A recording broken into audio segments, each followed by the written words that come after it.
When trapping, one of the things that I always try to do is utilize as much of the animal as possible. One of the things that a lot of people toss out is beaver tails. I don't. Beaver tail is full of fat and was highly prized by the old mountain men for its fat, as fat is a valuable resource in the wilderness. A lot of trappers are familiar with fish oil and know that you can render the oil from chunks of fish into a valuable trapping attractant. What many people don't realize is that you can do the same thing with beaver tails. It's very simple, and here's how I do it. First, take a few beaver tails and cut them into chunks. Once you've got them chunked up, put them in a glass jar and put a lid on it. Now this is very important.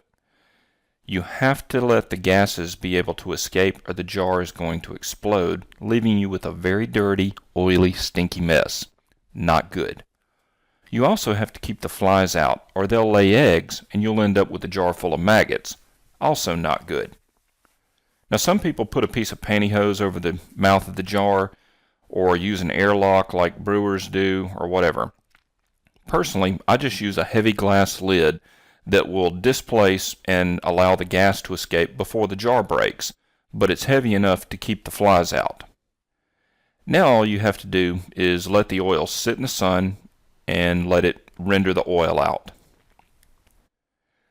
When it's done, the oil is a thick, black, mild-smelling oil. It'll gel up in cold weather and it'll remain liquid in warm weather. It makes an excellent canine lure and it makes a superb turtle bait. A few chunks of this oily beaver tail will draw snappers in like you wouldn't believe.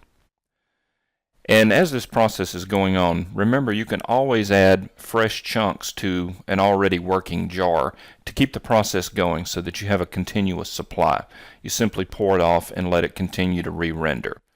Anyway, stay tuned. As the weather warms up, we'll get into some turtle trapping and I'll show you how to use this bait. It's really good and it's free. Thanks for watching.